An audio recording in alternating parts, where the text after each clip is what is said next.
So there are three ways to store the state of a model in ZBrush. Those three ways are morph targets, stored history states, and 3D layers. You can use these three ways individually or all together. In this video, we're going to cover morph targets.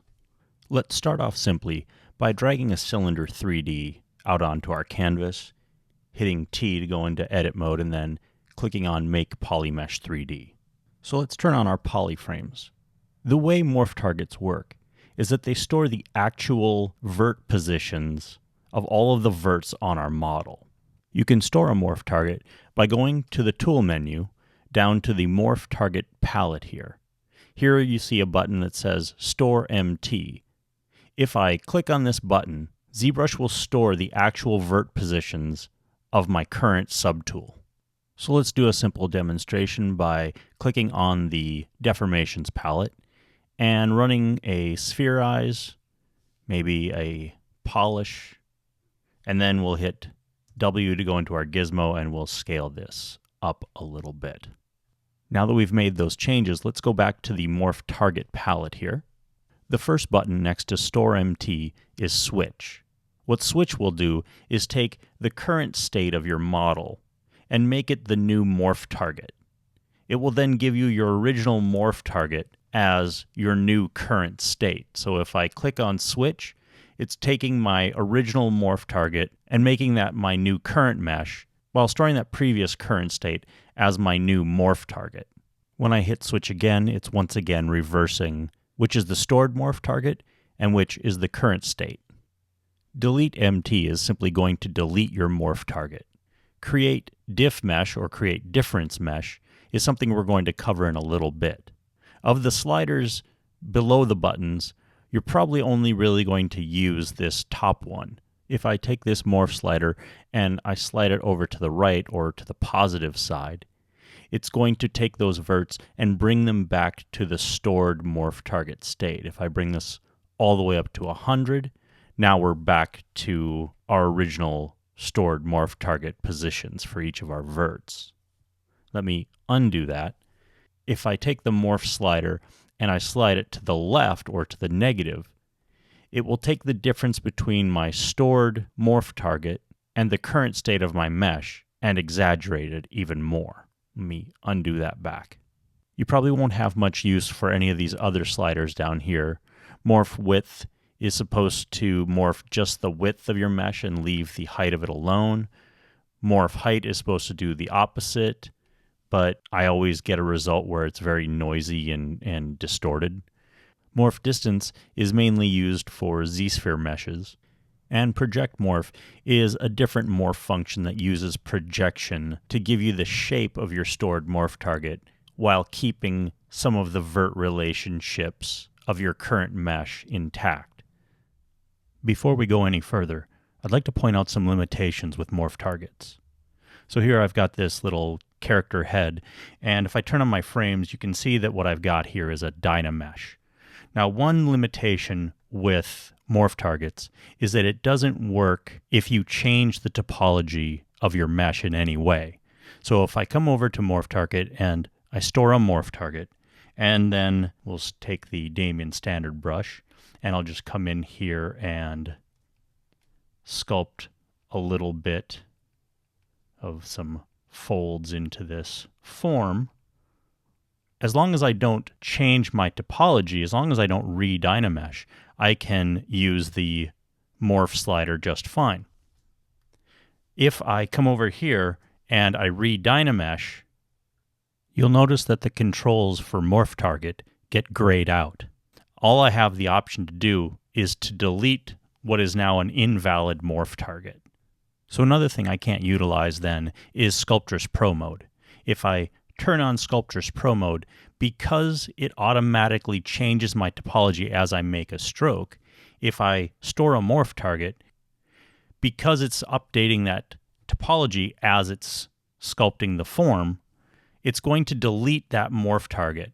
I could store it again and try to continue sculpting, but you see that it immediately deletes my stored morph target. So any type of change to the topology of your form will invalidate or delete your stored morph target. Because of that, I generally use morph targets after I've already Z-remeshed my model. So I've taken a few minutes here and Z-remeshed my model. I have 3 subdivision levels that I've projected the detail back on. If I hit the letter D, I can go up my subdivision levels. This is the highest one that I have so far at 500,000 points. If I hit Shift D, I can drop back down to my lowest subdivision level, which is 31,000 points. And this brings up another limitation to morph targets. Morph targets really only work on the subdivision level that you store them on. So if I am on my lowest subdivision level and I store a morph target, and then I go up my subdivision levels, you'll see that the controls for my morph target get grayed out. If I hit Shift D and drop back down to my lowest subdivision level, because this was the subdivision level that I stored my original morph target on, now it's functioning normally and all my controls are available to me. If I delete this one, go up a subdivision level, now I'm on the middle subdivision level, and I click Store MT, we have the same situation. If I drop subdivision level, our controls won't work properly. You see that it doesn't gray everything out? It does give me access to some of these sliders, though you'll find that they don't work properly. If I go up subdivision to the highest subdivision level, this is completely grayed out. So the same thing would happen if I added another subdivision level. Let's delete this here, and let's store our morph target at the highest subdivision level that we have currently, and then hit Control D to create a new subdivision level, and you'll see, once again, my controls for morph target are grayed out, meaning that my currently stored morph target is invalid. If I hit Shift D for this subdivision level, it's going to work fine. If I hit Shift D again, now we're in that same situation where it gives us some controls, but you'll find that these generally don't work very well. And you'll find that the Morph brush doesn't work at all. So let's talk a little bit about using the Morph brush. The Morph brush is definitely my preferred way of using morph targets because it allows you to spot morph back to your saved state. This is particularly useful in the detailing stages, where smoothing would wipe out a lot of the underlying form. So to demonstrate this, let's go up to our highest subdivision level, and then let's zoom into this eye area here. Then let's delete this morph target and store a new one so that we know we're starting at this point of our model.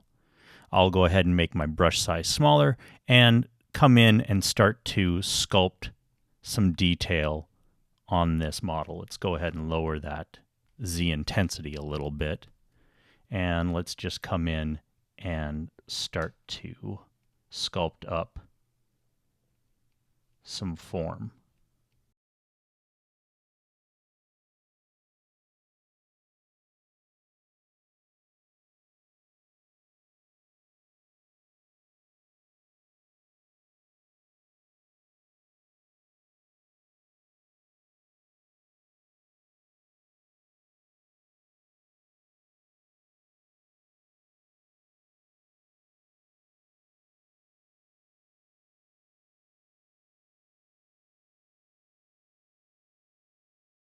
So now that I've sculpted a little bit on the form, if there are any areas that I'm not particularly fond of, I can use the Morph brush by hitting B, M, and then the letter G. And this brush will allow me to only go back to my morphed state wherever I run the Morph brush over the model. This is a big advantage to using smoothing because if I use smoothing to wipe out some of the detail that I sculpted, it's also going to smooth out the form. Let me undo that and use the morph brush here instead, and you're going to see that this brings back my model to its saved morph state. So morph targets are an extremely useful way to correct details without losing all of the sculpted form that's underneath it. And you can use morph targets in combination with things like 3D layers or the history recall brush to make sculpting your fine details that much easier. So the last thing I want to show in this chapter is how to use this Create Difference Mesh button to create objects that are form-fitted to our model. So let's create a higher subdivision level here and then store a morph target.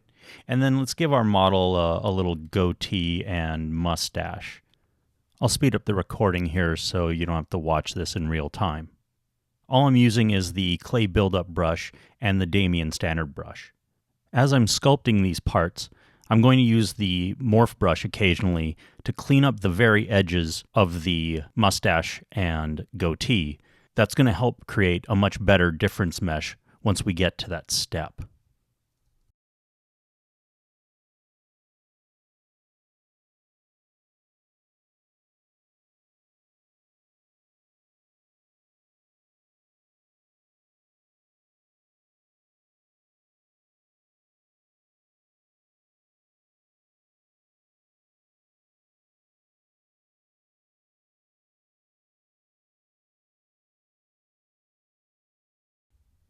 So here we have our model with its newly acquired facial hair. If I go ahead and click on this switch button, you can see the difference between where our model is in its current state and where it was when we stored the morph target. And what this create difference mesh button is going to do is it's going to create a mesh that is only made up of the difference between the stored morph target and the current state. So if I click on this button, we're going to get a new tool located up in our tool menu. Then what I could do is switch my model state to the original facial hairless character. That's going to put the version with the mustache and goatee into our stored morph target state. I'll then delete that, come up to Subtool, and click Insert, and then we can insert this difference mesh in here.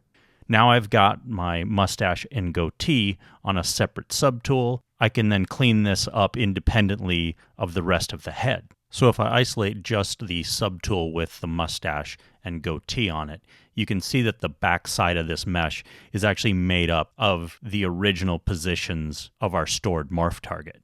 So it is a sealed mesh. You'll probably find some stray bits here and there, but these will be pretty easy to clean up just using polygroups and auto groups. I can then just isolate the parts that I want to keep and then go to Geometry, Modify Topology, and Delete Hidden. Then we can bring back the rest of our model and turn off our polyframes, and then I can continue sculpting and cleaning up this subtool. So that's going to cover this chapter on morph targets. Morph targets are actually used in several other things, but we'll get to those as we get to the relevant chapters.